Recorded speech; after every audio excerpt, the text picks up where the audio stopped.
بأن نكون مخلصين له الدين. الحمد لله الذي أحب كل من رضي أن يعرفه، ونسأل الله تعالى أن يمتعنا بذكره وشهوده. نشهدكم بأن لا إله إلا الله وأن محمدا عبده ورسوله. اللهم صل على سيدنا محمد وعلى آل سيدنا محمد. Amma ba'du,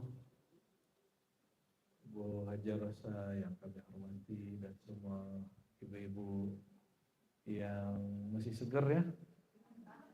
Beneran masih segar? Dulu pernah muda kan? Merasa masih muda kan? Merasa masih muda? Harus biar tetap semangat ngajinya. Ya, Nabi menyebut orang yang kalbunya terikat dengan masjid. Masjid itu bisa tempat ilmu, tempat zikir. Nabi menyebutnya qalbun syab. Pemuda yang kalbunya terikat dengan masjid. Maknanya orang yang terikat dengan majelis ilmu itu karena ada semangat muda dalam dirinya. Namun jangan lupa, ruh kita nggak menua, tapi badan memang menua. Ya, kalau saya tahun ini sudah 40 pas. Udah tua itu Bu. Kalau di Quran itu ya, famalamma balagha ashuddahu wa balagha 40 sanatan qala rabbi auzi'ni an ashkura ni'mataka allati an'amta 'alayya wa 'ala walidayya wa an a'mala salihan tarda. Surat Al-Ahqaf ya. Allah kasih simbol. Jadi saya ini beberapa hari ini mikir, ternyata aku udah tua juga ya. Tumi sok tua. Rambut saya sudah mulai berubah. Punggung udah mulai sakit-sakitan. Kolesterol sudah mulai naik turun. Darah tinggi sudah mulai bertanya-tanya sekali sebulan. Ya, nggak seperti dulu. Dulu makan durian umur 35, santai aja kita. Sekarang baru 5 biji, badan sudah mulai merasa aneh. Badan kita ngasih sinyal. Ya, lampu kuning. Kalau ibu-ibu ini masih berani makan durian. Apanya? Apanya? Kulitnya. Icip 1-2 gitu ya. Habis itu besoknya asam urat. Ya. Nah, kalau di Quran itu disimbolkan 40 ke atas itu kematangan rohani. Maka disebutkan di Quran, kami wasiatkan kepada manusia ya, agar dia berbuat ihsan kepada kedua orang tuanya. Ihsan itu berkhidmat kepada orang yang kita lihat. Sebagaimana ihsan dalam Islam, iman ihsan yang ditanyakan Sayyidina Jibril, menyembah Allah seakan memandangnya. Coba bayangkan orang tuanya masih ada yang masih hidup, sebagian besar masih hidup, sebagian besar sudah meninggal karena sudah jadi orang tua, ya kan? Ya, sebagian besar sudah jadi orang tua juga. Waktu kita masih jumpa orang tua, kita ingin berbuat baik, benar? Ya. Kenapa Allah berwasiat berbuat ihsan itu ke orang tua? Padahal ihsan itu makom tinggi dalam beragama. Ihsan itu sebenarnya ma'rifat, memandang, berjumpa dengan Allah. Jadi ma'rifat itu pertama menyebut, kedua mengingat, ketiga memandang. Karena kita tidak langsung secara zahir melihat Allah. Yang kita lihat kasih sayang orang tua. Ya, pada hakikatnya tetap Allah Subhanahu wa taala, ya. Oleh karena itu, untuk mengenang umur ini, ya, mari kita mulai kajian kita dengan baca suratul Fatihah.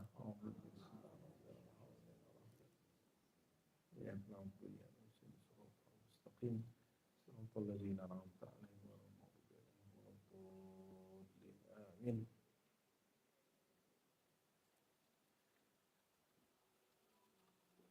Ketika sampai umur 40 sampai meninggal Bapak Ibu, ya, Ibu khususnya, coba amalkan satu amalan tanpa perlu membaca. Wirid tanpa perlu melafazkannya. Mau? Wirid tanpa perlu membaca. Dia hanya perlu memahamkan. Ini wirid bukan lagi wirid lisan. Ini wirid nggak perlu pakai hitungan. Dia hanya perlu faham atau tidak faham, mengerti atau tidak mengerti. Kalau di Quran disimbolkan yang tadi saya baca, Rabbi auzi'ni an ashkura ni'mataka allati an'amta 'alayya. Itu bahasa Arabnya. Ya Allah, limpahkan kepada aku, ya, auzi'ni an ashkura. Limpahkan kepada aku satu sifat yang membuat aku bersyukur kepada Engkau. Jadi yang bikin kita bersyukur ini siapa? Yang membuat kita bisa bersyukur siapa? Jadi tiada orang bersyukur di dunia ini kecuali Allah kasih sifat syukur itu pada dirinya. Tiada orang berzikir di dunia ini kecuali Allah gerakkan lisan dia berzikir. Allah gerakkan kolbunya berzikir. Tiada orang sholat kecuali gerak dia mulai dari takbir sampai assalamualaikum, kecuali gerak itu dari anugerah haul dan qudratnya Allah Subhanahu wa ta'ala. Artinya apa? Sebenarnya orang itu taat bukan karena dia yang hebat, tapi dia diundang oleh Allah Subhanahu wa ta'ala. Kalau kita zikir, kita minta tolong. Kalau dalam kajian kita di Ribat, biasanya sebelum zikir kami mengijazahkan kepada kawan-kawan doa yang Nabi ajarkan. Allahumma inni ala zikrika wa syukrika wa husni ibadatik. Ya Allah, bantulah aku berzikir mengingat Engkau. Paham nggak maksudnya kira-kira itu? Jadi zikir itu bantuan dari Allah. Jadi sebenarnya yang berzikir siapa? Hah? Lah kita berzikir dibantu Allah. Jadi yang berzikir siapa? Wa syukrika, mensyukuri nikmat Engkau. Jadi sebenarnya yang bersyukur itu siapa? Apa sebenarnya zikir itu? Apa sebenarnya syukur itu? Wa husni ibadatik, dan membaguskan penghambaan kepada Engkau, penyembahan kepada Engkau. Nah, kita mulai dari zikir, karena zikir itu rohnya syukur. Zikir itu tingkatan pertamanya menyebut nama, tapi belum sadar kepada yang punya nama. Sibuk dengan lafaz dan hitungan-hitungan. Ini level 1 zikir. Ya, sibuk dengan nama, ya, belum merasakan yang punya nama. Makanya ibu-ibu ini senang zikir. Angkanya berapa Ustaz? Gitu ya. Kayak kuat aja ya, kita kasih 70.000 keok nanti. Zikir yang paling mantap Ustaz ya, yang paling mantap zikir rajanya zikir la ilaha illallah dikali 70.000 namanya ataqah. Ya. 70.000 dikit Bu. Ibu-ibu udah berapa tahun? Ya. Ya kan? Udah berapa tahun kita hidup? 70.000 la ilaha illallah 3 detik. Kaliin 70.000 kali 3 detik berapa? Nanti bagi 60, ketahuan menitnya. Ya, bagi lagi 60, ketahuan jamnya. Bentar itu. Dibandingkan nafas yang kita pakai. Ya. Maka Nabi dikatakan oleh Sayyidah Aisyah, kana Nabiyyu sallallahu alaihi wasallam yadhkurullaha fi kulli ahyani. Nabi itu senantiasa berzikir setiap ahyan, setiap waktu, setiap nafas. Jadi kemarin itu ya waktu kajian hikam ada yang nanya, Ustadz saya mau kritik, gitu ya. Kata Ustadz nih ada nih zikir di WC, ya. Nggak ada. Ibu kalau lagi menstruasi, ibu nggak sholat, betul? Kan badan yang nggak sholat. Tapi kolbu kita mens nggak? Enggak. Maka kolbu masih tetap harus Kalau nggak zikir, ada orang meninggal lagi menstruasi, mati su'ul khotimah dong. Ada orang meninggal di tempat buang air besar, su'ul khotimah dong. Harus tetap mengingat Allah. Mengingat Allah itu nggak mesti membaca. Inilah orang awam. Taunya zikir itu hanya membaca. Enggak. Zikir yang paling tinggi itu bukan membaca, tapi menyaksikan peran Allah pada diri kita, pada alam semesta. Kita sadar, ya Allah, ini ibu pernah operasi terus nggak ketut, pernah nggak? Atau kawan? Pernah dengar? Pernah dengar? Jadi kalau habis operasi nggak kentut, bisa-bisa diulang lagi operasinya. Urusan perkentutan, Bu, itu mahal sekali. Ternyata kita nggak berkuasa mengeluarkan satu gas itu. Ya, kita nggak ada kuasa. Kalau Allah nggak buka, nggak bisa. Yang sering saya tanyakan ke diri saya sendiri, uban ini nggak bisa kita tahan, dia tumbuh-tumbuh sendiri aja. Pengennya kan saya nggak beruban, ini uban sudah banyak sekali nih. Ibu udah punya uban juga kan? Saya yakin ya. Mau dipirangin berapa kali juga uban gak hilang-hilang.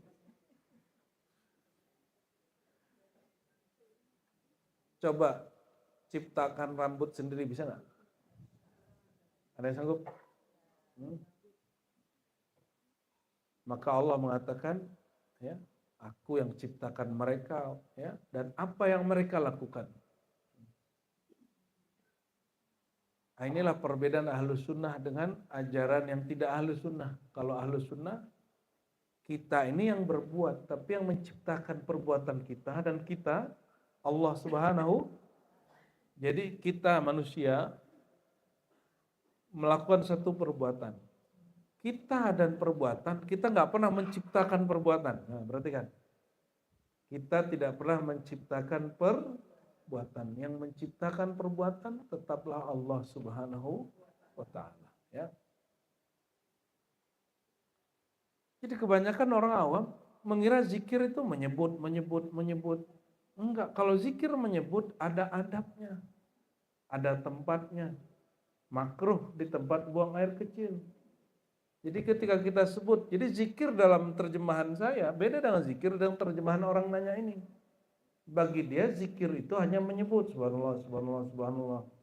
Enggak, zikir itu menyaksikan bahwa Allah memberimu nikmat, menyaksikan Allah itu sedang memberi kamu nafas hidup.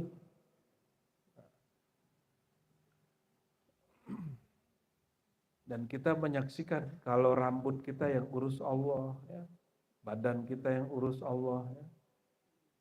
Kaki kita yang urus Allah. Makanya kalau di majelis ibu-ibu di atas 40 tahun, kakinya sudah selonjoran semua. Sudah beda memang, ya. Oh, malah nggak selonjoran, ya. Wah, luar biasa. Tanda badan ini bukan punya kita, ya. Tanda badan bukan punya kita. Jadi nggak usah terlalu datang ke kiai, ke dokter, gimana biar sembuh. Udahlah, lakukan saja mana yang bisa dilakukan, nggak usah dikeluhkan yang asam urat, ya, asam aurat, asam muka, asam mulut, lebih.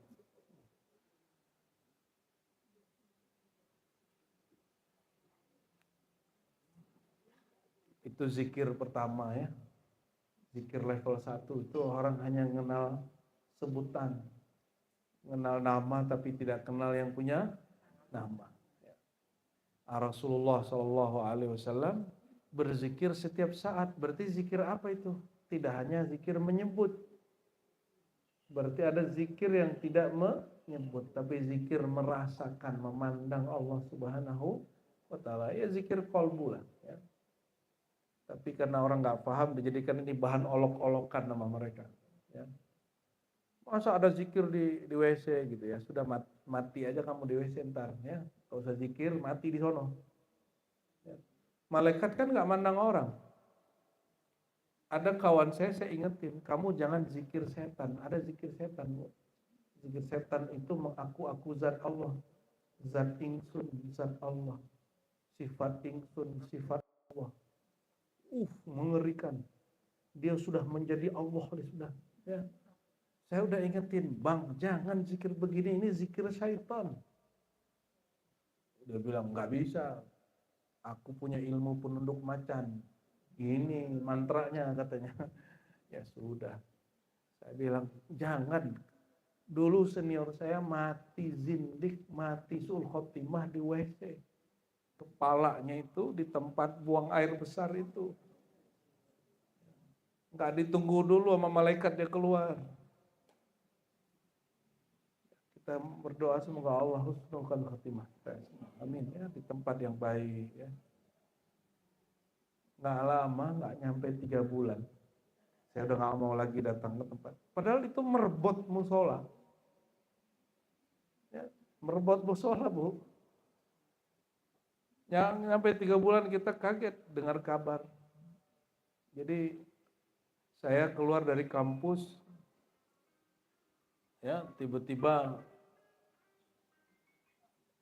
dalam 3 hari itu mimpi orang ini datang terus, cuma nggak enak mukanya. Saya bertanya-tanya, ini kenapa ada orang nggak enak mukanya? Apa dia sudah pindah alam? Kita udah lupa, hari ke-7 keluar kampus, tahu ada yang nyapa pas di parkiran. Bang, ini temannya saudaraku ya. Siapa saudaramu? Si Fulan. Dia sudah meninggal. Ya. Akhirnya saya cari tahu. Ya, itu hari ke-7 itu. Ini meninggalnya gimana? Segala macam. Meninggalnya di toilet. Ya, kepalanya ya tertelungkup gitu ya. Aduh, itu kira-kira malaikat apain dia itu? Hampir gitu ya. Karena dia mengaku-aku milik Allah. Boleh nggak Ibu? Ya, Ibu punya tas, saya pinjam sebentar, terus saya bilang ini punyaku, gitu, boleh nggak? Saya pinjam handphonenya sebentar, ini punyaku, boleh nggak? Itu anak-anak yang begitu kan? Ya. Syaitan bisikin begitu ke dia, nggak mau dia berpindah dari itu. Jadi hati-hati, jangan sampai belajar ilmu tentang makrifat, hakikat, tapi tidak sejalan dengan ajaran yang diwariskan Rasulullah SAW. Ajaran Rasulullah itu akidahnya kita sebut akidah ahlus sunnah. Hari ini banyak yang ngaku ahlus sunnah, tapi hanya klaim, ya, hanya klaim. Ya. Yang kedua, orang berzikir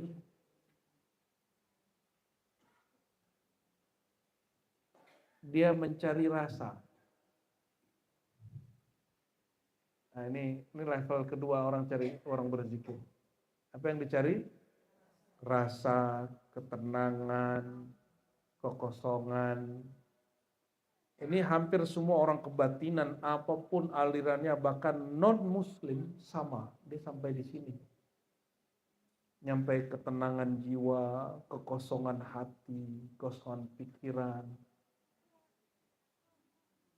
Ini setengah benar, tapi nggak boleh berhenti di situ. Makanya banyak di tengah perjalanan saya berdakwah, mengajar, jumpa orang-orang begini, bahkan non-muslim.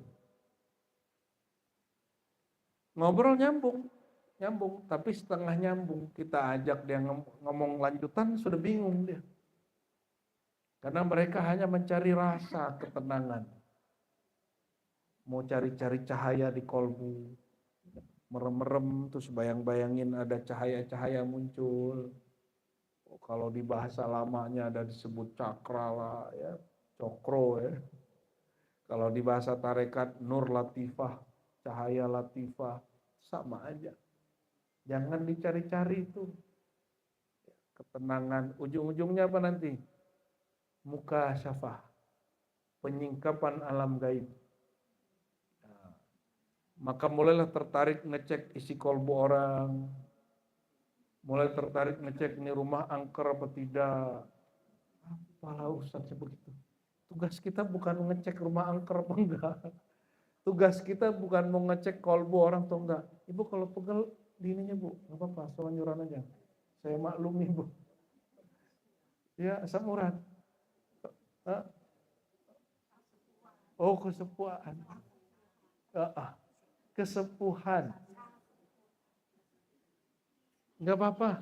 Di selonjor aja bu, jangan dipaksa. Kalau lagi pegel, kesemutan terus dipegal-pegal sendiri. Kasihan.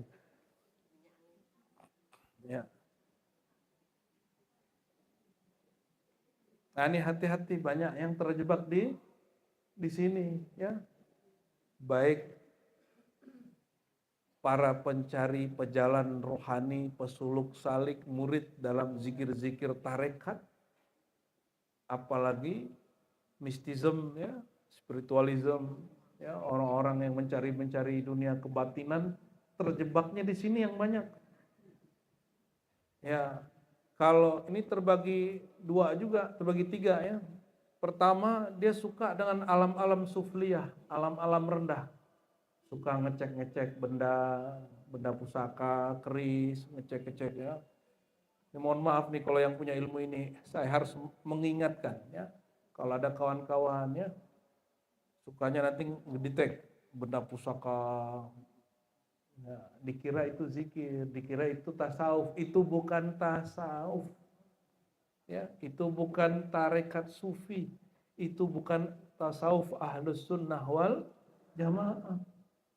Emang Rasulullah pernah ngajarin zikir mencari benda pusaka?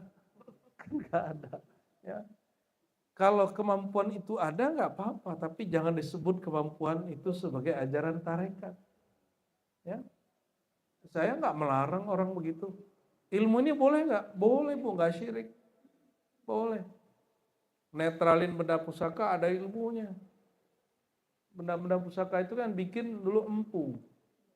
Ya, ada tirakatnya, kadang-kadang dipasang rajah di situ. Kadang-kadang ada khodam-khodamnya, ada jin-jinnya. Maka hati-hati kalau nggak ahli-ahli, serahin ke ahlinya. Biar dinetralin sama dia. Kalau nggak sanggup ya nggak usah, kasih aja ke orang yang suka koleksi. Orang suka koleksi tapi nggak horor, itu biasanya nggak bermain tuh khodam-khodamnya, dia bingung khodamnya sama dia. Orang nggak percaya sama gua katanya. Lalu ini yang agak yang rendah, ini satu jenis ya, suka kemudian mohon maaf sekali zikir-zikir ini kemudian untuk pengobatan. Ya. Pengobatan fisik. Zikir itu boleh ngobatin fisik, tapi tujuan zikir syifaun lima fis sudur, mengobati yang di dalam dada. Kalau ngobatin fisik pakai zikir sesekali aja, nggak boleh sering-sering. Makanya Rasulullah SAW kalau ada sahabat sakit, apa kata Nabi? Tadawau, cari dokter. Cari tabib, dulu namanya tabib.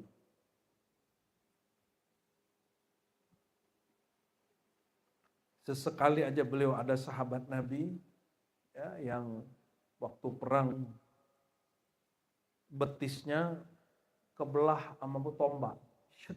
Gitu.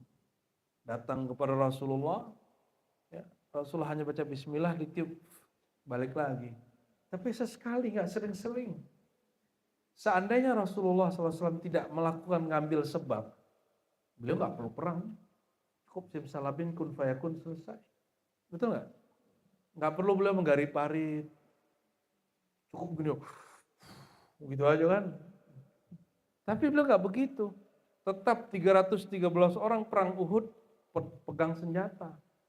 Walaupun dalam hadis Bukhari dia katakan sahabat ada yang bercerita, sebelum kalian memukul itu musuh udah ada yang jatuh. Bertanyalah Nabi ke malaikat Jibril, kalian berapa banyak? Siapa aja yang turun hai Jibril? Kata Jibril, kami lebih banyak dari yang kamu kira. Ya. Kalau di Quran kan disebut 5.000 ya. 3.000 terus 5.000 ya. Sahabat cuma 300-an. Orang-orang kafirnya ribuan. Tidak disebutkan angkanya 1.000 berapa. Nah, ini dalam hadis sahih ya. Dalam sirah kenabian, perjalanan hidup Nabi, ada sahabat di perang Badar belum nyampe tebasan pedangnya orangnya udah tumbang duluan. Tapi kejadian itu gak semua, hanya sebagian yang mengalami. Tetap mesti pegang pedangnya, tetap mesti berjuang.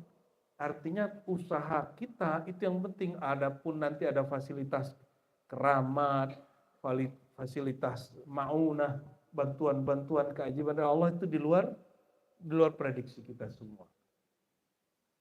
Jadi kalau zikir masih cari sembuhan. Nah ini tadi level 2 yang paling rendah. Level 2 tengah itu mencari ketenangan. Level 2 yang agak tinggi, yang sudah nyundul mau ujung sampai, itu yang sudah mulai bertanya-tanya. Ya, apa pertanyaannya? Apa cuma sampai ketenangan yang aku cari? Adakah zikir yang lebih nikmat dari ini? Ya, siapakah yang memberi nikmat berzikir ini kepadaku? Ya. Mulai dia bertanya, memandang. Nah, kalau sudah mulai, nah ini orang sudah naik level. Jadi ibu-ibu kalau zikir cuma ngilangin gundah, gulana, itu baru level 2, nomor 2. Ya, 2,5. Tapi kalau zikir, puasa supaya hajatnya jalan, itu level rendah itu. Lu rendah lagi itu. Mau sampai kapan begitu? Saya mau tanya nih Ibu nazar, nanti kalau anak saya lolos, saya puasa. Terus anak Ibu lolos. Karena Ibu ngomong, iya, waduh akidahnya berbahaya ini. Udah seumur begini Bu, harus belajar akidahnya yang benar. Seandainya anakku lolos, aku puasa. Itu namanya nazar. Apa tanggapan Rasulullah SAW? Nih ingat-ingat nih hari ini nih. Mungkin ke depan kita sudah jarang berjumpa, ya. Karena sudah ada yang berpulang nanti. Jangan takut, harus rindu. Masa nggak pengen jumpa Rasulullah, nggak pengen jumpa Allah ya kan? Masih mengandalkan tubuh yang ringkih-ringkih begini, dunia yang rusak begini, dipertahankannya. Orang di Jepang aja pengen bunuh diri, masa Ibu diundang nggak mau datang? Kayak bener, kayak sanggup ya. Perhatikan kata Nabi SAW apa? La tuksirun nazar. Ya, jangan banyak-banyak bernazar. Ya. Kenapa? Fa innahu la yughayyirul qadar. Karena itu tidak merubah takdir. Ya, tidak merubah takdir. Takdir itu tidak dipengaruhi oleh nazar. Atau Ibu ngomong gini, kamu jangan begini, jangan begitu, ntar jadi begini. Ternyata benar, orangnya kejadian begitu. Pas jumpa tuh aku bilang apa. Kejadiannya karena Ibu ngomong atau karena takdir? Takdir itu bukan kita fatalis, tapi mengakui Allah Maha berkuasa. Itu aja bedanya ya.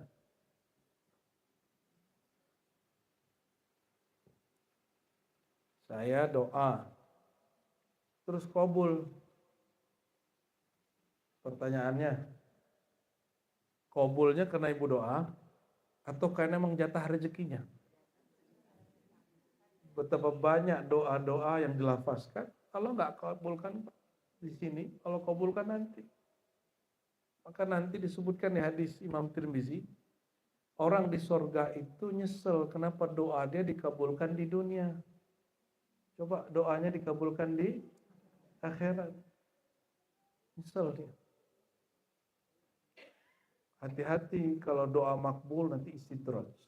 Nih, orang yang paling sering istidraj itu orang yang berkaitan dengan kejadian-kejadian alam, misalnya rekayasa cuaca. Apa istilahnya? Bukan, rekayasa cuaca ala jadul, Bu. Apa? Pawang hujan. Tuh kan, ya, karena Abah berdoa, hujan berhenti. Ada yang ngomong gitu nggak? Karena kiai ini berdoa, ini berhenti. Merasa dia doa dia yang paling istidraj itu. Istidraj itu artinya apa? Nikmat diberi, tapi kelalaian diri bertambah. Nikmat bertambah, kelalaian bertambah. Itu istidraj. Sanastadrijuhum min haitsu la ya'lamun. Kami akan terus kasih mereka nikmat, tapi terselipkan di belakangnya ada iqab, ada azab, dan mereka tidak sadar. Ya, hati-hati. Banyak orang, disinilah tergelincirnya orang-orang belajar ilmu hikmah kesaktian. Ya, hati-hati ya, atau belajar zikir-zikir manfaatnya ini, manfaatnya itu bikin gelisah. Saya waktu remaja umur 13-an setelah ikut suluk malah terjebak yang begitu-gitu. Senangnya kita wifi, kita wizirit. Ya. Dan emang sebagian kejadian. Sebagian kita hajatkan kejadian. Tapi gelisah. Zikir untuk hajat ini zikir sekian. Kita udah zikir berapa hari, belum kabul juga. Tapi ini wirid ampuh enggak ya? Allah dengar enggak ya? Ada keyakinan, ada keraguan Allah mendengar atau tidak. Saya tanya Bapak Ibu nih, kalau kita ngomong nggak doa, Allah dengar nggak? Kita berbisik di hati, Allah dengar nggak? Apalagi doa. Allah itu dengar. Belum kita ngomong, belum kita berlafaz, Allah sudah tahu. Masalahnya Allah itu memberi bukan per keinginan, tapi dia memberi berdasarkan kebutuhan hamba. Itu aja bedanya ya. Kenapa nih saya udah butuh? Ya, kok Allah belum kasih? Belum, kamu belum butuh sebenarnya. Kamu menginginkan sesuatu yang kamu anggap kebutuhan. Ya. Dia pengennya mobil A, duitnya cuma bisa untuk mobil B. Dia pengennya rumah A, padahal sanggupnya mobil B. Dia anggap keinginannya sebagai kebutuhan. Itu namanya tulul amal. Apa arti tulul amal? Jadilah bahasa Indonesia tolol. Ya, cocok logi yang cocok. Ya, cucuk logi yang cucuk. Tulul amal itu artinya apa? Tul. Orang Arab tuh mau tul, panjang. Ya. Tawil, ya. Tulul amal, bukan ain, pakai hamzah. Tulul amal, panjang angan-angan. Ya. Angan-angan cinta dunia, pulus, duit, rumah, gitu aja, jalan-jalan. Angan-angan salik, murid yang sudah mulai belajar zikir, pengen dapat kesaktian, pengen dapat ketenangan, pengen jadi guru, pengen punya pengikut, pengen jadi mursyid, ya, pengen punya tuah, pengen doanya didengerin orang, pengen disowanin orang, wah itu pengennya. Karena banyak pengennya, kalau orang ahli dunia pengennya berlebih dari kebutuhan, muncullah iri, dengki. Ini asal muasal iri dengki mulai muncul. Kata tetangga, kayaknya dia nggak pernah keluar rumah, kok ganti mobil terus ya? Apa dia melihara tuyul? Gitu, mulai suuzon, ya. Kalau kata temen nih, yang sudah jadi salik, jadi murid, perasaan dia makomnya belum sampai, kok sudah diangkat gurunya jadi mursyid, jadi wakil talqin, jadi badal talqin, macam-macam lah. Kata si murid yang lain. Dia kan belum sampai makomnya kok sudah diangkat. Ya.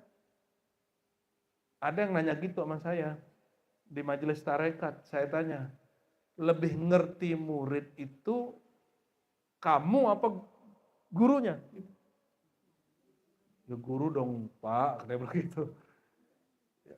Terus urusannya apa kamu? Kalau gurunya udah mandang cukup, kenapa kamu protes? Ya juga ya katanya. Ya udah urusan guru, guru yang urus, jangan kita yang urus.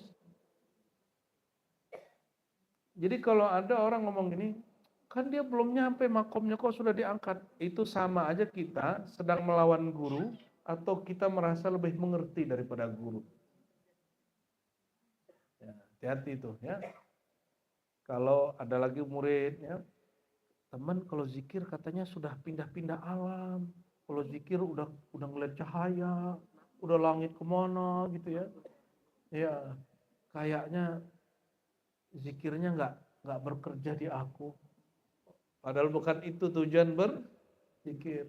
Nah ini yang mengganggu. Di situlah mulai ada kesel, kok teman dapat kita nggak dapat, kok teman mengalami kita nggak ngalamin.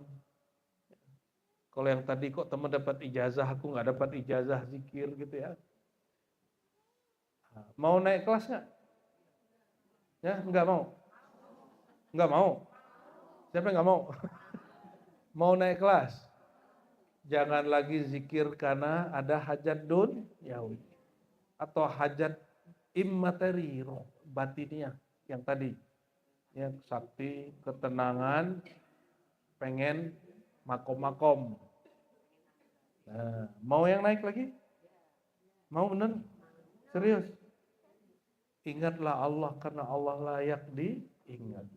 Bersyukurlah kepada Allah karena Allah layak disyukuri.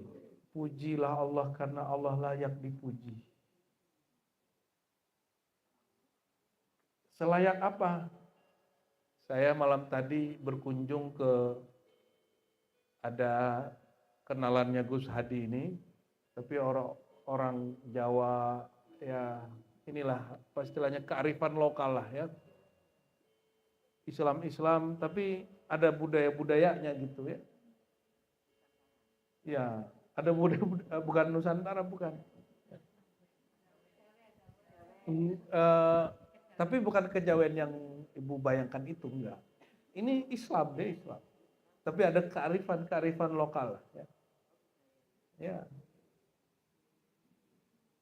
Saya melihat ada kelebihan di tempat orang yang kita kunjung itu. Mereka dianugerahi seni melukis. Saya kasih pertanyaan, Bapak, kalau melihat lukisannya bagus, kagum ke lukisannya atau kagum kepada yang melukis? Kemana? Nah, ini orang Semarang sudah beda pendapat dan pendapatan ini. Bagian sini kagum ke lukisan, bagian sono kagum ke yang melukis. Kagum ke lukisannya. Benar, tapi yang ono lebih benar. Yang hebat pada lukisan yang bagus itu lukisannya apa orangnya?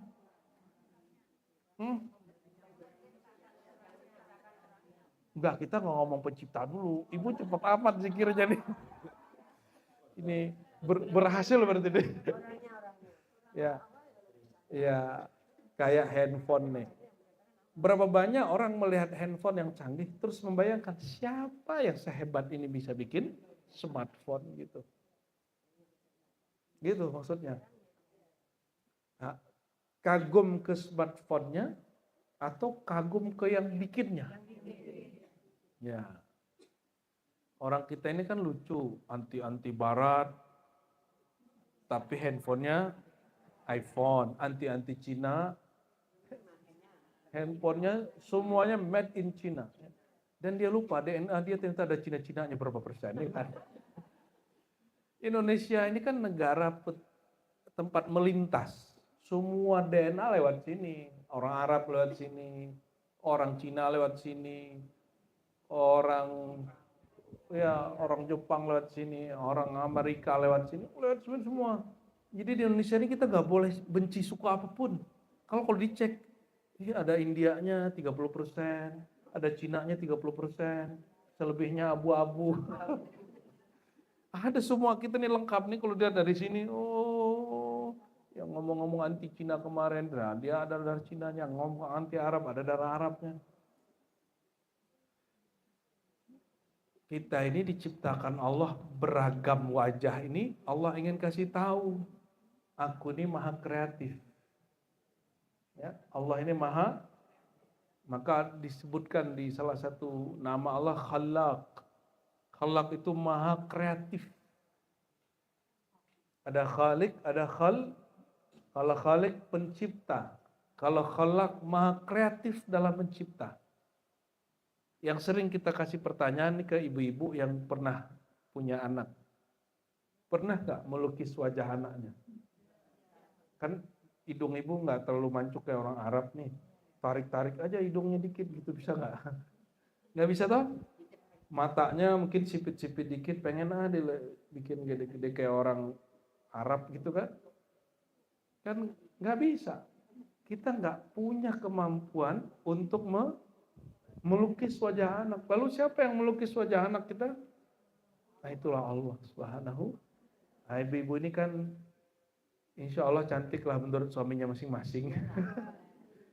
Ketika bercermin melihat, cantiknya aku. Padahal kita nggak pernah bikin kecantikan di wajah kita. Kagumnya kagum siapa? Kagum ke diri, atau kagum kepada yang bikin ini. Nah itu juga zikir. Inilah yang saya maksud zikir tanpa perlu membaca. Yang level tinggi. Kesadaran memandang, kesadaran mengetahui, kesadaran merasakan. Ya. Jadi kalau bercermin kata Nabi, ya Allah, sebagaimana Engkau baguskan wajahku, baguskan akhlakku. Itu zikir, bukan lafaz ini yang penting. Yang penting itu pengakuan, ya Allah, sebagaimana Engkau baguskan wajahku. Yang membaguskan wajah siapa? Allah. Tolong baguskan juga akhlakku. Ya. Ini pengakuan ini yang penting.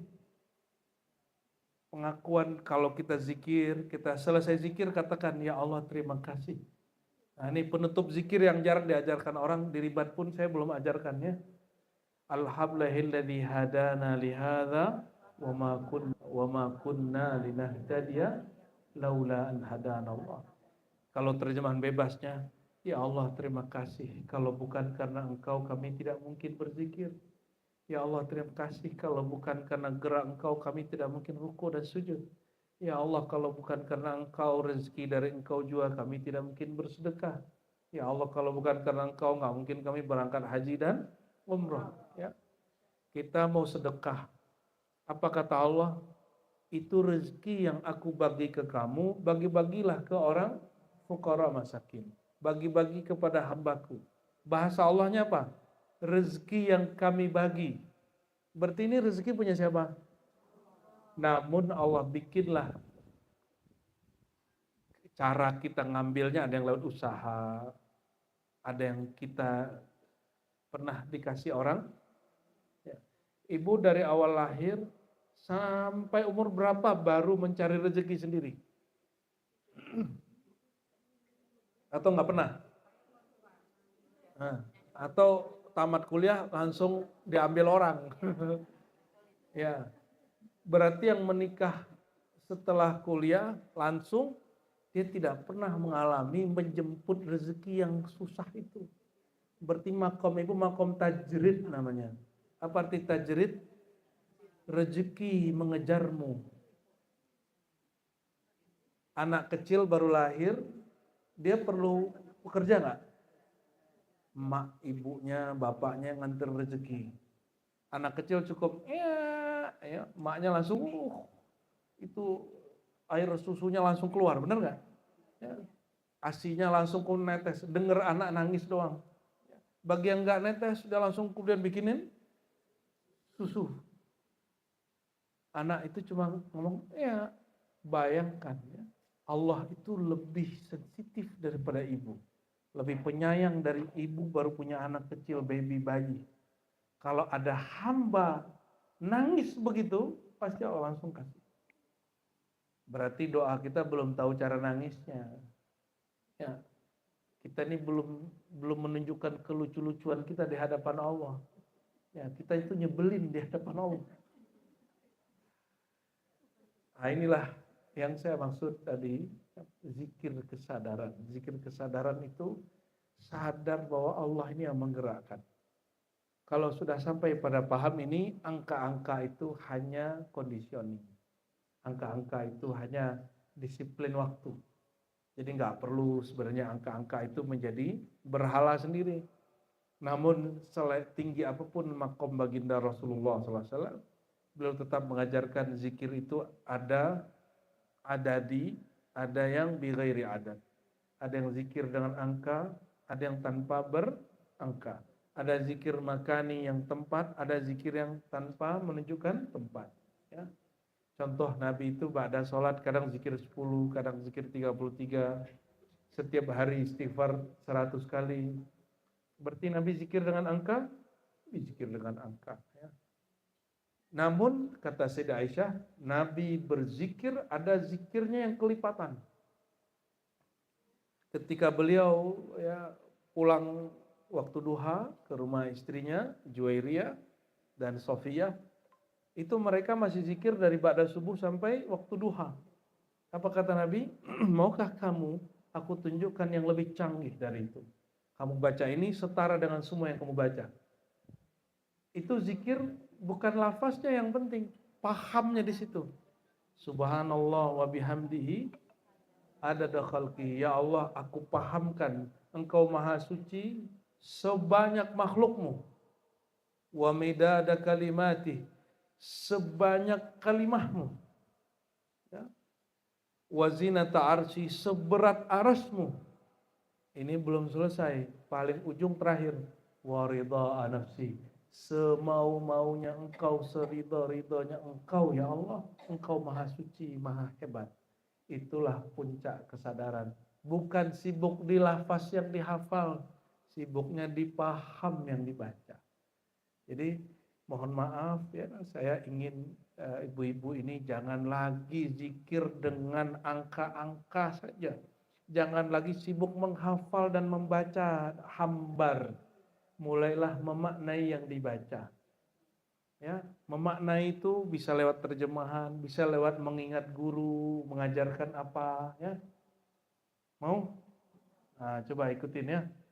Kita baca tadi. Subhanallah wa bihamdihi subhanallahil azim. Apa arti subhanallah? Maha hebat. Maha hebat Engkau ya Allah. Ya. Kehebatanmu di luar batas pikiran kami. Diingat-ingat tuh, kehebatan Allah. Coba bayangkan sehebat apa Allah. Bayangkan sekarang. 1, 2, 3. Bayangkan Allah maha hebat. Saya hitung 3 kali. 1, 2, 3. Sudah terbayang? Allah lebih hebat dari itu. Makanya pembukaan surat Al-Isra, Subhanalladzi asra bihabdihi. Kalau maha suci nggak nyambung terjemahannya. Maha hebat Allah yang memperjalankan hamba ya, dari Al-Masjidil Haram ke Al-Masjidil baru nyambung. Karena yang mampu memperjalankan itu pasti sangat hebat. Gitu. Kalau maha suci, kata suci dalam bahasa orang hari ini lain dengan suci dalam bahasa Melayu lama.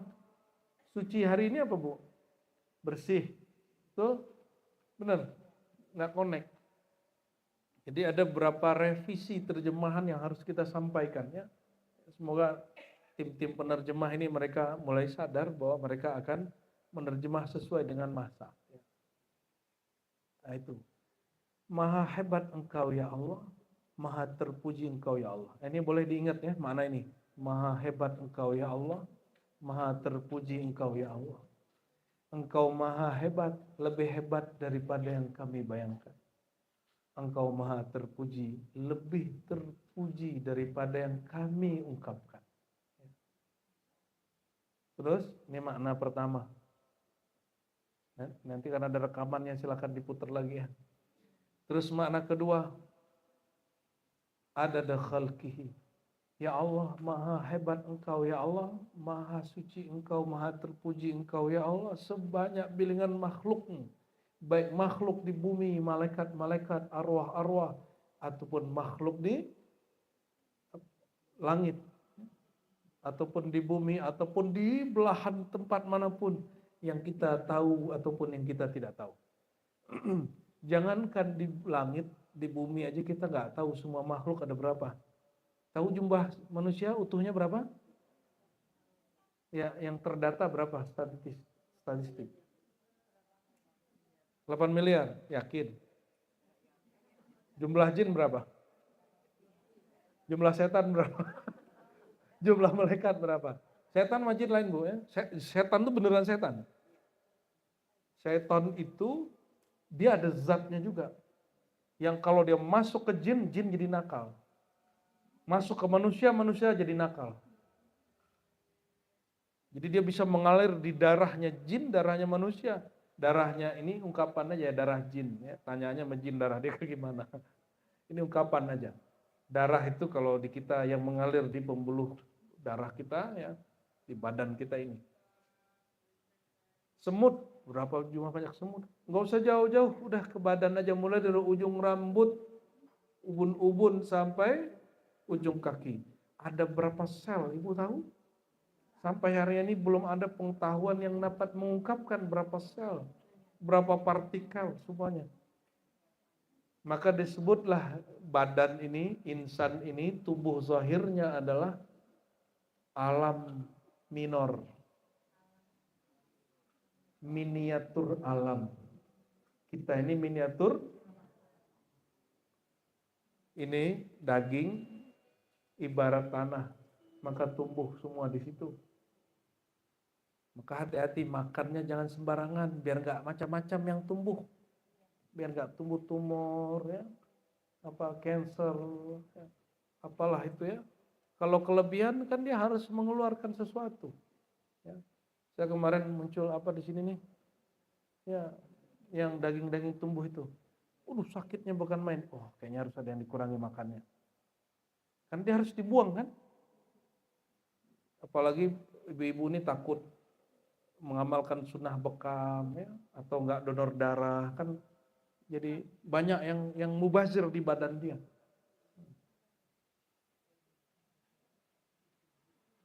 Darah kita ini diambil satu aja sampel satu tetes itu sudah ajaib sekali. Ya, sangat ajaib sekali. Oleh karenanya tidak ada teknologi menciptakan darah.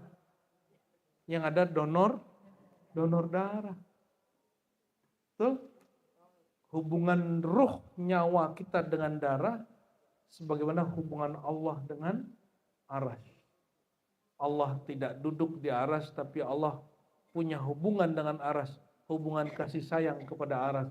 Aras itu meliputi alam semesta, maka jika Allah menurunkan kasih sayangnya ke aras, maka semua alam dapat. Nah, ruh kita ini sama darah begitu kata Imam Najmuddin Kubra, ya. Ruh kita ini bersemayam pada darah. Tapi dia tidak bersatu dengan darah, dia hanya berkait dengan darah.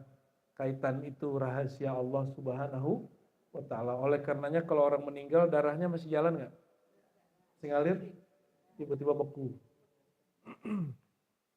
Jadi kalau masih darah mengalir, makanya indikatornya jantungnya masih bunyi apa enggak gitu ya. Masih bergerak apa enggak. Saya nanya dokter sampai dia terdesak tapi dia bingung sendiri. Dok, karena dia ngaji sama kita. Menurut kamu yang menggerakkan darah itu siapa? Jantung. Bukan itu maksud saya. Yang menggerakkan jantung itu siapa? Itu namanya gerak motorik. Gerak motorik itu bukan penggerak jantung, itu nama gerakan jantungnya. Jadi sampai hari ini mereka gak punya penamaan. Kalaupun mereka kasih nama, mereka akan terjebak kepada sesuatu yang gak bersifat biologis, gak bersifat ilmu eksak. Mereka pasti menghindari itu. Takut masuk ke ranah Tuhan. Sangat-sangat misterius. Lalu makna berikutnya apa? Tadi sebanyak bilangan makhluk di dalam diriku dan di luar diriku. Yang ketiga berarti sebanyak bilangan kalimahmu. Bilangan kalimahmu. Allah itu berkalam dan tidak pernah berhenti berkalam. La yazalu mutakalliman, senantiasa berkalam. Kenapa? Dia tidak berlaku padanya waktu kemarin, sekarang dan nanti. Jadi jangan dibayangkan Allah berkalam terus diam terus ngomong gitu. Itu bukan akidah Ahlussunnah itu ya. Itu membayangkan Tuhan kayak makhluk itu. Allah itu senantiasa berkalam. Oleh karenanya, setiap wali-wali Allah itu mendengar kalam-kalam itu tapi bukan wahyu syariat. Dia lebih kepada ilham ma'rifat. Syekh Abdul Qadir Jilani nulis kitab Al-Ghawthiyah. Isinya kalam-kalam yang dia dengar dari Allah ke dalam ruhnya. Imam Nu'ta'ilah punya kitab namanya Al-Munajat. Itu kalam-kalam Allah yang masuk ke dalam dirinya. Ya, dia dengar. Imam Syazili, Imam Nifari, itu semuanya ada. Dan sampai hari ini kekasih-kekasih Allah itu masih mendengarkan kalam-kalamnya. Sampai detik ini dia berkalam tanpa berhenti. Ya, dan itu indah sekali. Coba ibu bayangkan dulu awal. Bayangkan ibu ini masih muda sekali, jatuh cinta dengan seseorang dan ingin ngobrol sama dia. Sebelum ngobrol sama dia, ketemu mata aja udah deg-degan tuh. Ya, ketemu mata deg-degan, jumpa aja udah seneng. Ngeliat senyumnya udah seneng, gimana diajak ngobrol. Tapi dasar diri ini nggak ada puas-puasnya. Ya. Udah diajak ngobrol, pengen ngobrol lagi. Udah ketemu, pengen ketemu lagi. Sampai nikah. Udah nikah, udah tidur bersama, makan bersama, masih kurang aja waktunya. Ya. Betul nggak? Maka ibu-ibu ini nggak senang kalau suaminya nongkrong. Padahal suami itu kebutuhan dia nongkrong. Ya. Ibu-ibu ini nggak senang kalau suaminya pergi. Itu normal. Kenapa? Itu disebut unsiyah. Kemesraan yang ingin lengket aja kemana-mana. Ya. Tapi kita harus paham juga bahwa pasangan kita ini ada sesuatu di luar diri dia. Ya. Ini saya khawatir nih, rombongan kami kan ada 20 orang, Bu. Ya, nggak semuanya bawa istri, itu gimana itu ya. Istrinya mungkin nggak marah-marah itu kayaknya. Ya semoga mereka pandai-pandai lah ya, merayu istrinya supaya tidak nggak ngambek lah itu. Dan kalau ibu paham maksud saya, bukan kalimatnya bab percintaan ini. Seru nggak ngobrol-ngobrol dengan orang terkasih? Dan yang disebut cinta sejati itu hanya Allah. Ngobrol sama Allah itu lebih seru lagi. Bahagianya nggak ada ujungnya. Nikmatnya tiada taranya. Lebih nikmat daripada orang malam pertama. Kan malam pertama nikah sama makhluk. Kalau makhalik nikmat la tantahi la tuhsa. Enggak terhitung, tak terbatas. Jadi kalau ditanya siapakah orang paling bahagia di dunia? Siapakah orang paling bahagia di akhirat? Siapakah orang paling bahagia di alam ruh? Jawabannya sama. Orang yang diajak berdialog, berkalam-kalam oleh Allah. Semakin dekat, semakin dekat, semakin dekat. Ada orang cuma jumpa. Itu sebabnya kalau jumpa guru, jumpa artis, jumpa orang yang kita senang, kita karena takut nggak jumpa lagi kita minta foto. Betul nggak? Tapi coba nih, yang ikut sama saya nggak ada yang berani minta foto. Apa aja minta foto, tiap hari bersama. Gitu ngomongnya. Gaya bener kan? Sok bener. Tapi biasanya kalau udah mau pisah, minta foto. Gitu. Nah, biar kenangan. Belum pernah minta foto.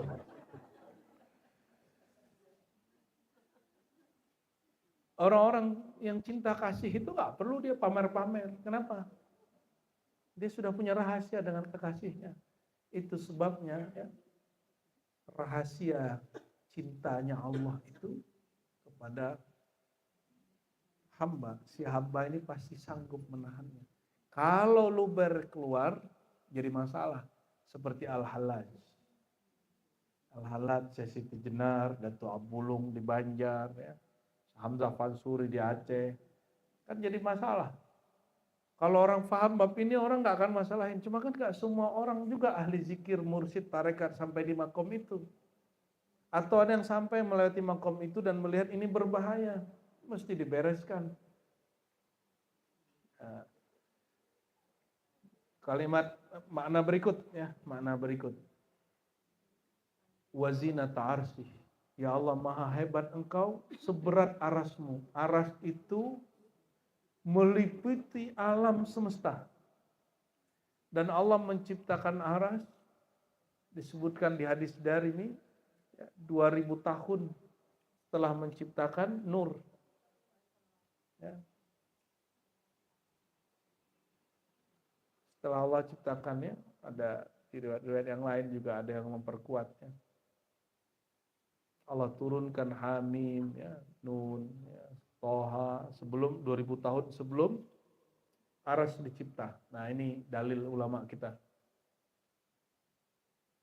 Nah, aras itu dia meliputi kursi Allah ini meliputi langit bumi, langit mengikuti bumi, bumi meliputi alam-alam yang lainnya. Dan perhatikan, aras itu artinya singgasana, tapi bukan singgasana seperti raja-raja makhluk. Allah itu menumpahkan rahmaniyahnya, kasih sayangnya kepada aras.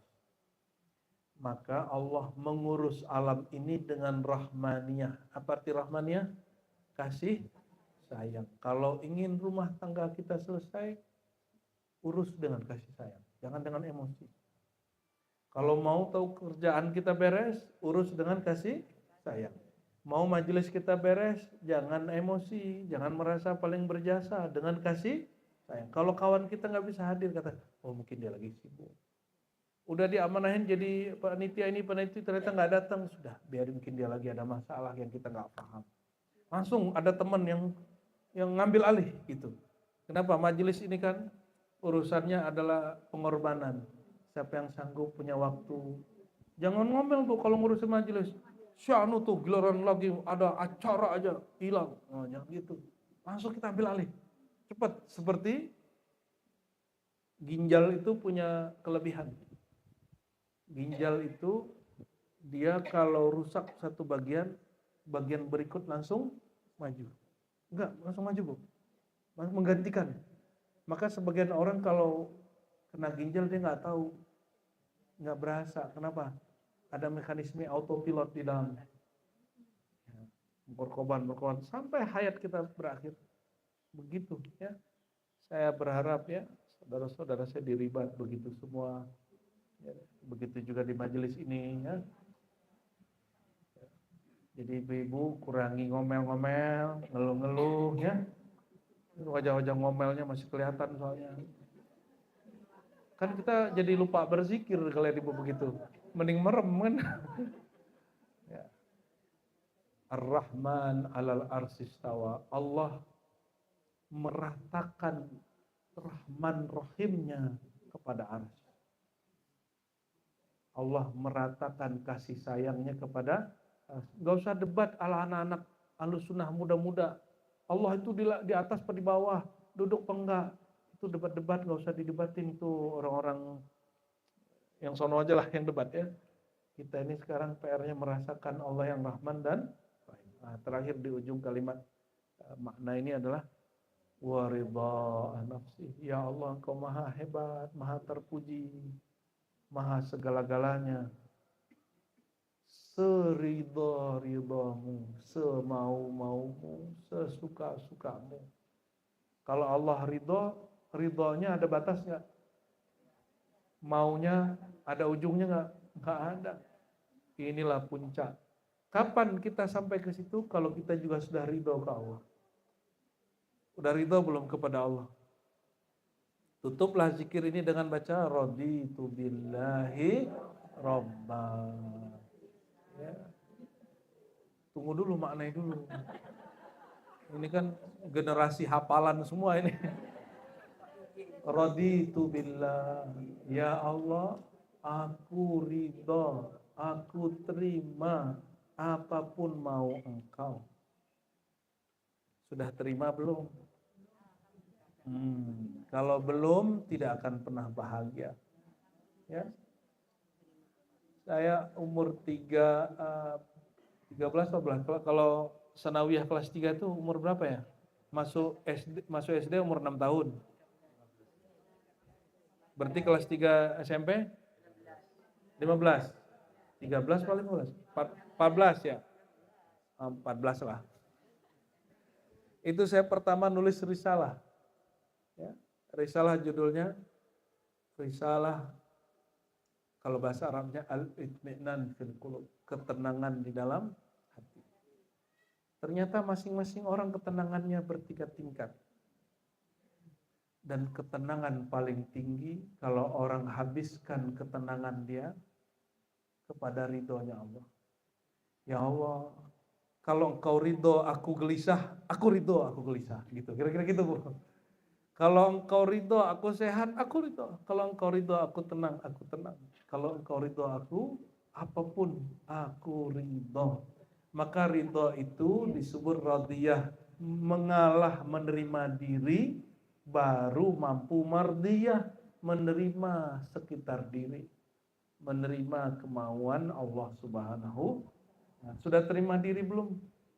Kondisi diri, perjalanan hidup, detik per detik yang dialami sudah terima. Udah seumur gini loh. Ya. Oh, kalau sudah siap berjalan pulang berarti. Ya. Mau biar pulangnya jadi kekasih Allah, mau jadi wali Allah kan? Ya, wali Allah itu bukan milik para kiai. Banyak kiai mafia kok. Mafia pembangunan banyak. Ya, banyak mafia proposal enggak sedikit. Ya. Mafia sedekah wakaf ya banyak, tapi tidak sedikit juga kiai yang tulus, ikhlas, yang mengajarkan bab ridho. Yang ngajar ridho ini juga kiai. Jadi mulailah ya, meridai Allah. Enggak milik para santri, ini milik siapapun yang meridai Allah, maka Allah akan panggil. Irji'i ila rabbiki radiyatan mardiyah. Kalian diundang pulang ke hadirat Allah. Kalau diundang gubernur seneng nggak? Diundang presiden seneng? Padahal nggak nyoblos dia. Bila diundang seneng. Ya. Ada temanku begitu, ustadz juga. Nyoblos kagak. Diundang seneng. Aneh nggak tuh? Aneh. Karena merasa, berarti namaku diperhitungkan presiden. Padahal bukan dia, presiden yang undang. Itu mah orang-orang presiden yang ngasih nama dia. Dia aja kegeeran. Kalau diundang pemimpin dunia sudah senang, apalagi ngundang pemilik dunia dan akhirat. Jadi harusnya kita ini tersenyum jika sakaratul maut. Harusnya begitu. Kenapa? Karena sudah ridho. Karena sudah, nah ini sampel terakhir. Ibu-ibu kalau datang ke dokter disuntik nggak? Biasanya kalau yang parah-parah. Ya. Takut kan disuntik?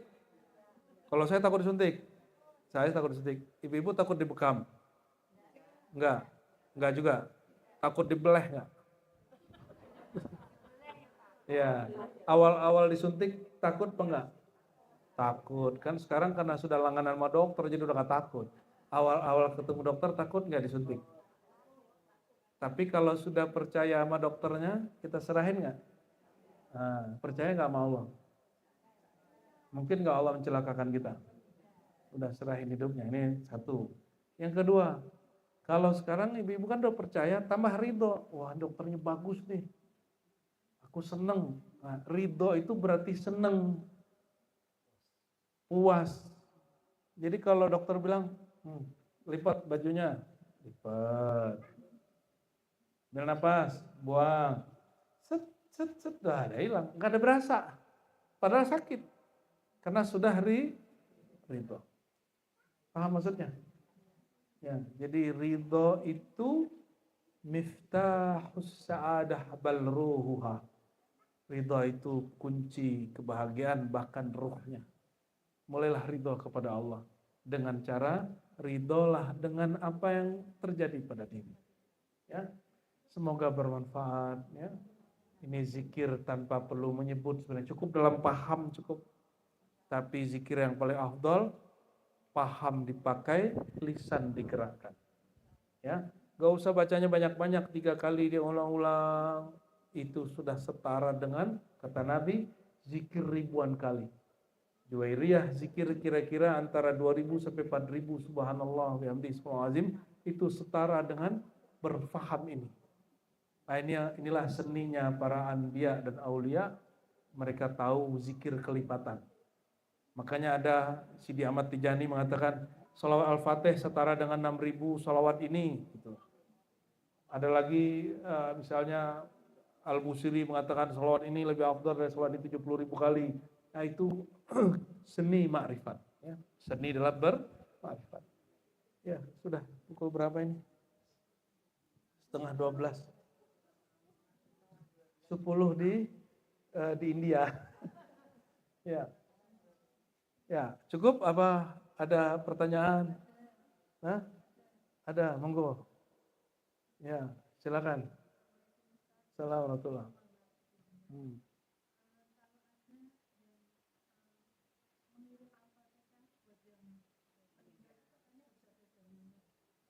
Waduh, ngajinya turun kelas lagi Bu. Tapi nggak apa-apa, saya jawab Bu.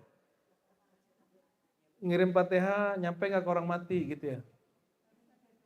Harus ada dalilnya. Ya Allah, kalau ibadah harus begitu semua.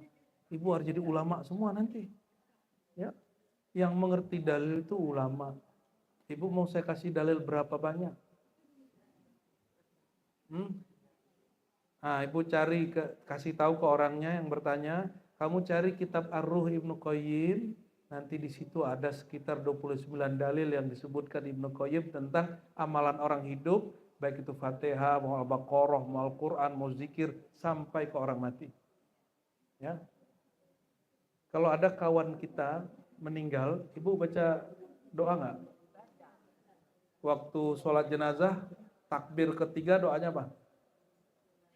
Allahumma fir, nyampe nggak? Kok insya Allah sih? Kok insya Allah bubarin aja tuh sholat. Pasti nyampe, masa nggak nyampe? Kayaknya Allah itu kadang-kadang ada, kadang-kadang nggak ada gitu ya. Nah, ya.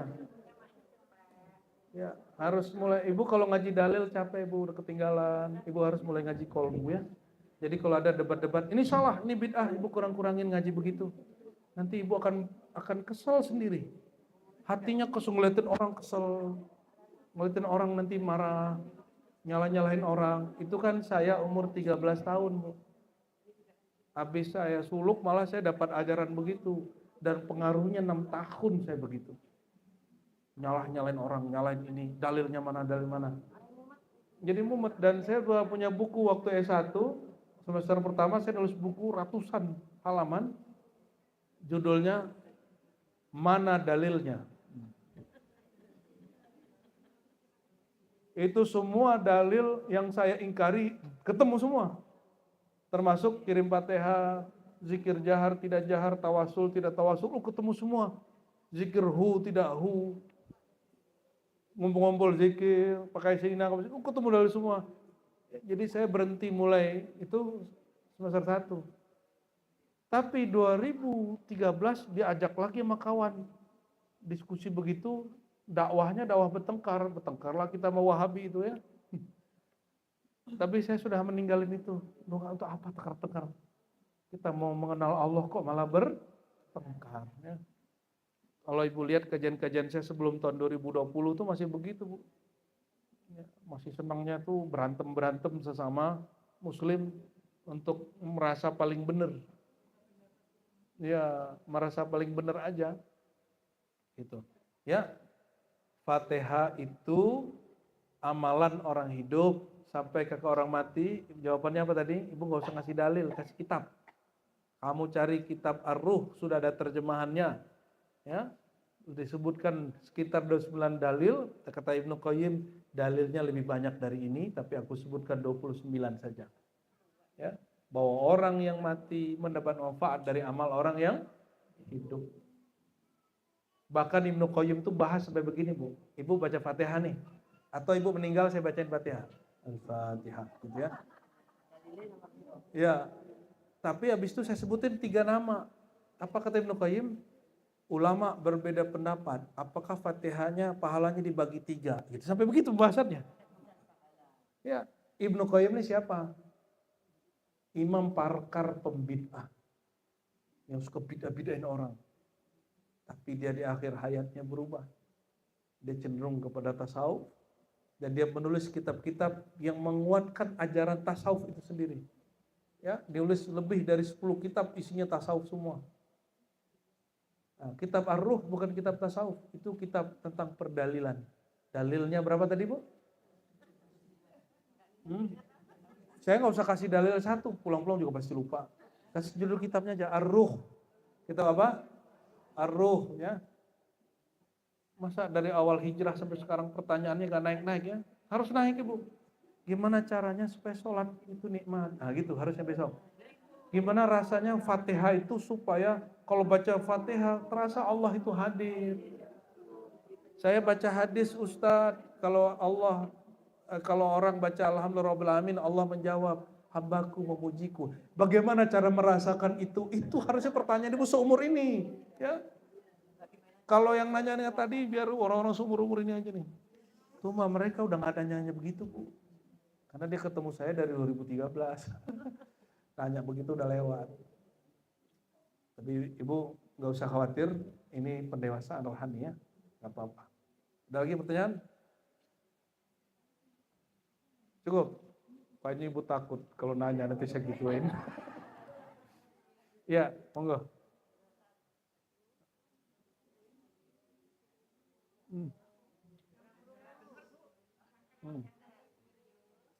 Nah pakai ini, nyampe nggak?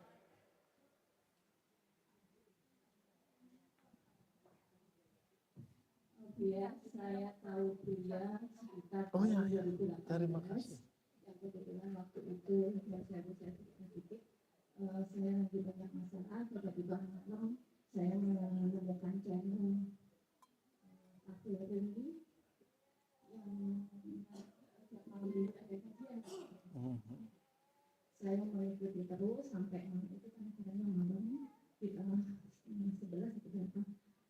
Di situ dengan mendengarkan dia, hati saya jadi tenang. Alhamdulillah. Masalah kantor yang waktu itu sama itu cukup berat.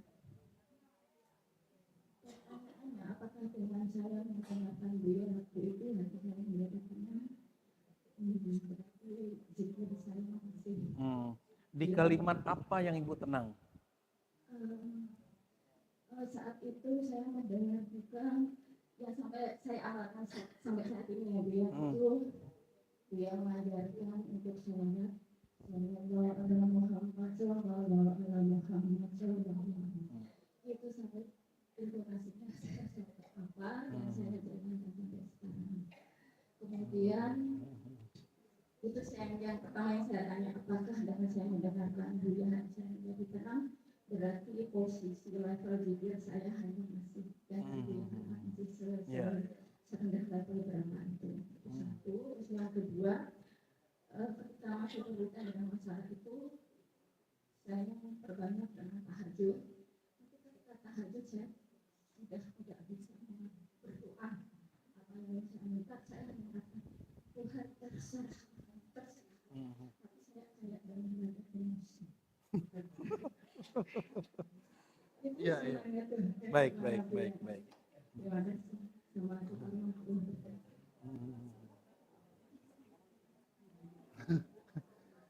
Baik. Pertanyaannya waktu dengerin kajian. Jadi sholawatnya sallallahu ala Muhammad sallallahu ala Muhammad gitu ya. Kok bisa tenang? Itu dulu kita jawab. Kata Nabi SAW, man shalla alayya sallallahu alaihi asyra marrat ya. Ini hadis hasan, hadisnya bagus. Siapa yang bersalawat kepadaku, Allah bersalawat kepadanya 10 kali. Itu yang bikin tenang. Salawatnya Allah.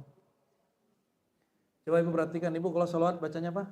Sallallahu Allahumma salli. Coba terjemahin ya. Allahumma, ya Allah, salli, turunkan rahmat ala Muhammad, kepada nabimu. Yang bersalawat siapa? Oke, ya. Ibu. Lagi. Sallallahu ala Muhammad. Shalla kata kerja, pelakunya Allah, subjeknya. Allah berselawat kepada Nabi Muhammad. Siapa yang berselawat? Nyambung? Terus barusannya aku yang baca. Iya. Allah itu senantiasa berselawat. Selalu dan akan berselawat, tidak pernah putus. Makanya dipanggil, wahai orang beriman, ikut sertalah lebur dalam gerak kalam Allah itu. Jadi siapa yang disertakan ikut berselawat dalam selawatnya Allah, kalam-kalam dia, selawat dia dilipat gandakan jadi 10. Makanya masalahnya langsung lebur. Kenapa? Kita kalau jalan sendiri capek. Tapi kalau naik bus, kira-kira langsung nyampe. Kita kalau jalan sendiri capek, pas naik kereta nggak capek. Itulah yang dimaksud gerak selawat. Ya, diberikan ketenangan, kenyamanan luar biasa. Tolong diingat, antara maksud dan benefit. Kalau bahasa kampusnya, maqasid dan manafi'. Ya, maksud dengan manfaat. Ya, antara wasilah perantara dengan tujuan itu lain. Tujuan sholawat bukan cari tenang, itu manfaat sholawat. Tujuan sholawat adalah lebur cinta kepada Rasulullah sehingga sampai kepada cinta Allah. Udah itu. Itu lebur dalam cinta kepada Rasul sehingga sampai cinta kepada Allah. Ini yang bikin tenang. Itu yang bikin tenang. Nah, ini bisa jadi ibrah bagi semuanya. Kalau gelisah, sholawat aja. Nanti kita akan diambil semua kegalauan kita oleh Allah, nanti dikembalikan seger lagi. Ya, pasti. Cuma jangan sholawat dengan angka kita, ikutin gerak hati. Berapa banyaknya? Ya, hati pasti maunya sebanyak-banyaknya. Cuma nafsu bilang capek gua. Ngantuk kaki kesemutan gitu. Nangis itu hal bersolawat, bukan tujuan bersolawat. Seandainya solawat gak nangis, mesti solawat gak? Ya, solawat bisa nangis, itu namanya hal sama solawat tenang, itu namanya hal manfaat bersolawat. Seandainya nangisnya gak ada, tenangnya nggak ada, masih salawat nggak? Paham maksudnya? Jadi tujuannya jangan diubah. Kalau manfaat boleh berganti-ganti.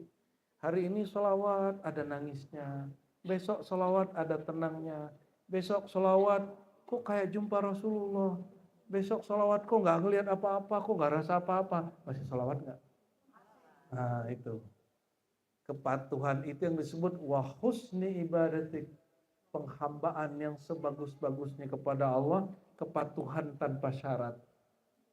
Lalu pertanyaan yang kedua, ini yang paling lucu. Kalau doa malam hari, emang doa malam hari sama siang hari beda Bu ya? Ya, tahajud, kayaknya syahdu gitu ya. Tuhan siang sama malam beda nggak? Sama? Sama ya? Tuhan di Semarang sama di Jakarta sama? Tuhan di Semarang sama di Madura sama? Tuhan di Semarang sama di Mekah sama? Kenapa kalau di Mekah orang nangis-nangis? Karena ada momennya. Nah, yang mahal dari tahajud itu momentumnya.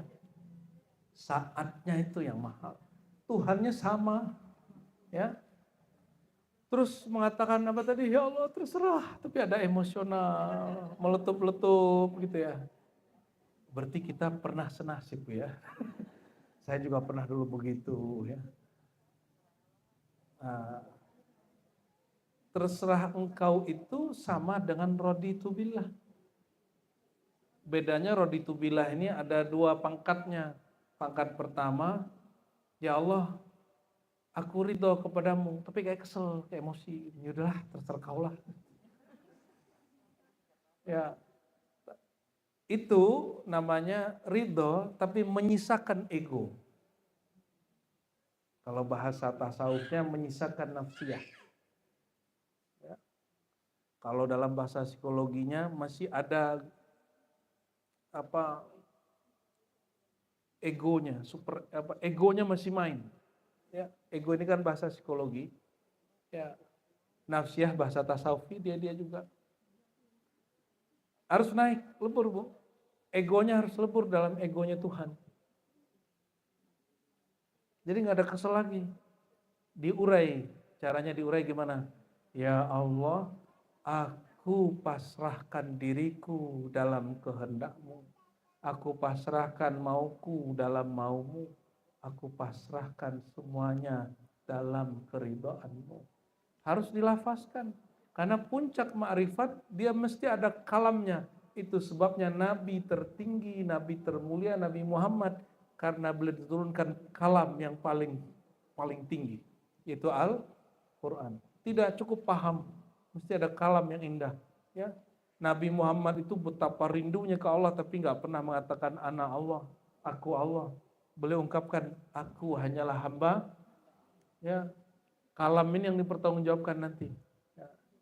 Coba jangan emosi lagi sama Allah Bu ya. Nanti Allah sedih Bu. Enggak, Allah nggak bakal sedih ya. Yang sedih Ibu sendiri nanti. Gitu barangkali sudah mau jam 12. Cukup ya? Ya, mari sama kita baca. Subhanallah wa bihamdihi subhanallahil azim subhanallah wa bihamdihi subhanallahil azim subhanallah wa bihamdihi subhanallahil azim Subhanallah wa bihamdihi subhanallahil azim adada khalqihi wa zinata arshihi wa zinata arshihi wa ridha arshihi wa midada kalimatihi. Ya Allah, Engkau maha suci, maha hebat, Engkau maha terpuji, lebih terpuji dari semua pujaan yang kami kalamkan. Engkau maha hebat, lebih dahsyat dari semua yang kami bayangkan. Ya Allah, Engkau maha sempurna, lebih sempurna dari yang kami yakinkan. Allahumma ya Allah, Engkau maha hebat sebanyak makhlukmu. Engkau maha suci seberat arasmu. Engkau maha terpuji sebanyak bilangan kalimahmu. Engkau ya Allah sebagaimana maunya Engkau, sebagaimana ridhonya Engkau. Allahumma ya Allah, Sungguh ya Allah, tidak ada kalam kami yang sanggup untuk mewakili kesempurnaan Engkau. Lidah ini keluh, kalam-kalam kami habis. Kosakata kami tiada yang cukup untuk menerjemahkan keindahan-Mu. Allahumma ya Allah, Allahumma ya Allah, ampuni kami karena kami tidak sempurna dalam penghambaan kepada Engkau. Maka inna ala zikrika wa syukrika wa husni ibadatik. Kami memohon ya Allah, kami tidak sempurna karena kami membawa ego kami. Mohon ya Allah, bantulah kami mengalahkan ego kami dalam berzikir. Ya Allah, bantulah kami mengalahkan ego kami dalam bersyukur. Bantulah kami mengalahkan keakuan nafsu kami, emosi kami dalam beribadah. Allahumma ya muqallibal qulub, ya Allah yang membolak-balik hati, yang membolak-balik perasaan jiwa. Mohon arahkan diri kami kepada yang Engkau ridhai ya Allah. Arahkan kami ke jalan taat ya Allah. Arahkan kami ke jalan istiqamah ya Allah. Allahumma ya Allah, ampunkan kami kadang masih berzikir, masih beribadah, masih melakukan amal-amal taat karena kemauan-kemauan sesaat ya Allah. Karena hajat-hajat yang akan fana jua ya Allah. Maka mulai detik ini, siang ini ya Allah, hawwilna ila ahsanil awal waraqqina ila maratibil ihsan. Ya Allah, angkatlah derajat kami dari derajat keakuan hamba kepada lebur kepada keakuan Engkau, ya Allah. Dari kemauan kami lebur kepada kemauan Engkau, ya Allah. Raditu billahi rabba wa bil islami dina, ya Allah. Kami ridha apapun mau Engkau sebagaimana Engkau layak diridhai. Allahumma rabbana atina fid dunya hasanah wa fil akhirati hasanah wa qina adzabannar. واختمنا بحسن الختام والحمد لله رب العالمين.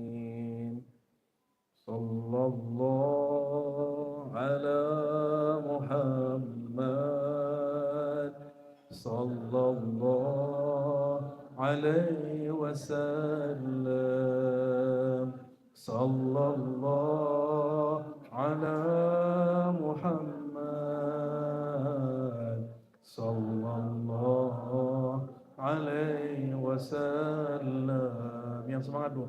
Sallallahu ala Muhammad sallallahu alaihi wasallam.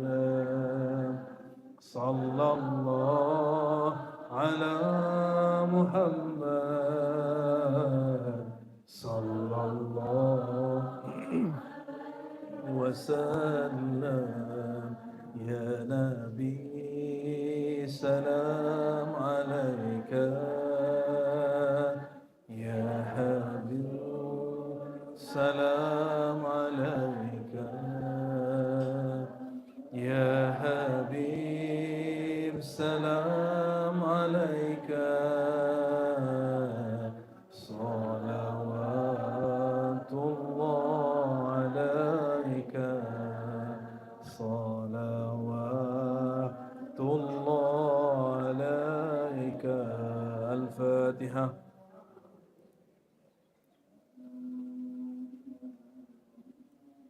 Subhanakallah. Alhamdulillah rabbil alamin. Mohon maaf salah kurangnya, semoga bermanfaat.